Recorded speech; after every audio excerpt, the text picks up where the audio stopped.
Thank you, Nick. And I thank everyone here.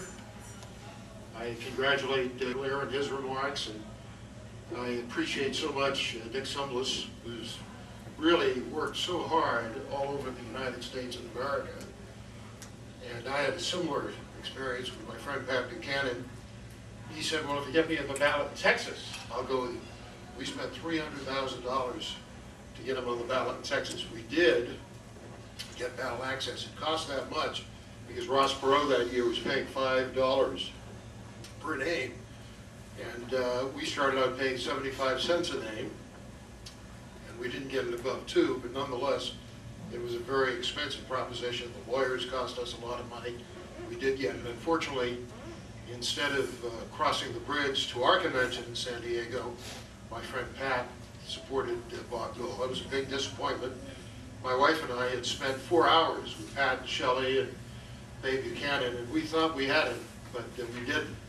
And so as a result, I became a candidate that year, recognizing that I lacked the money and the media exposure to do nearly as well as my friend Pat would have done had he been our nominee. And I want to thank this fine lady from the Lowell Sun for being here. Jen. She will give our two outstanding candidates, Kevin Thompson and Tom Fallon, a sounding board, a microphone, far bigger than would otherwise have been the case were we just here. I drove up yesterday from Virginia and I turned on the television just as I saw John Keller posting a statement from Kevin on the TV, and I said, wow, this guy's getting tremendous media coverage. By the way, Mr. Chairman, I thank you for your effort in pulling this party together. I know that without your leadership, we'd be a far piece from where we are, and I could thank many others in this room. Let me say that unlike Garrett Lear and some of the others, my ancestors did not come here several hundred years ago. My grandfather came here from Eastern Europe 35 years before I was born. My mother's grandparents came over here from Ireland. I'm of Jewish heritage. My mother was kept back in the first grade because she could only speak Yiddish. In those days, you had to learn how to speak English, and I wish we'd go back to that today. Let me tell you, I never would have been admitted to Boston Latin School, let alone Harvard, if I could only speak Yiddish. But we had other languages in our home. Let me say, I love Massachusetts, and I'm so happy to be here. As Nick mentioned, I started in politics when I was about 11 years old at Boston Latin School. I wasn't smart enough to be for Bob Taft. I supported Eisenhower instead. I should have supported Taft. I was very active in the Republican Party beginning at the age 17. I figured out that I had to be active in a party, and I concluded that the Republican Party had expressed views akin to what I thought. So what did? I opened the phone book, looked up Republican, and it said Republican City Committee of Boston, and I said, I called the number, and a lovely elderly lady, Eva Enos, answered the phone. I said, excuse me, but I've decided that I'm a Republican, and what can I do about it? She said, well, come up and see me. And so I went to 8 Beacon Street, where the Republican City Committee had its headquarters, and she said, well, you should go to the Greater Boston Young Republican Club meeting, which is on the first Monday of every month at 3 Joy Street.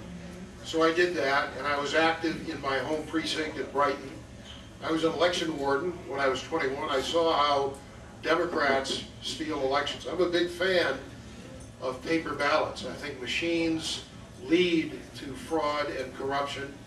I've seen that happen. I think it's much easier to avoid fraud and corruption, although wherever there are human beings, you're going to see some of it. If you go back to a system where you have paper ballots cast and counted in the same precinct. I managed a great many campaigns. I was heavily involved in recruiting African Americans into the Republican Party. I became chairman of the Republican Party in Boston when I was 23. I had been president of the student government at Harvard and the state chairman of the College of Republicans in Massachusetts. That's how I met my wife. She was the chairman of the Young Republican Club at her school. And as I was driving here, I recall that I met her at the Treadway Inn, where the state Young Republican meeting was being held in Sturbridge. And I remember some wonderful times I also had in Sturbridge Village, which is, at least then, I haven't been there recently, was a great place to learn history. But I have many connections to Massachusetts. When I was in high school, I was a soda juror. Of course, on your application for college, you call it a soda fountain attendant. And one of my regular customers was Mike Dukakis. This was in Brookline, Massachusetts, at Hecht Apothecary. And I used to make milkshakes and ice cream sodas for Mike Dukakis. He was a selectman in Brookline at the time. And I remember as city chairman, I would go and observe the deliberations in the Massachusetts legislature. And fixed in my mind, as I sat in the gallery overlooking the legislature, among other things, the Iron Duke, John Thompson, the then Speaker of the House, changing the clock so that the session would not expire. He would stand up in the chair and change the clock. And I remember Mike Dukakis sitting in his seat, examining not a piece of legislation, but the latest Playboy centerfold. And that's my vivid impression of Michael in the Massachusetts legislature. True story.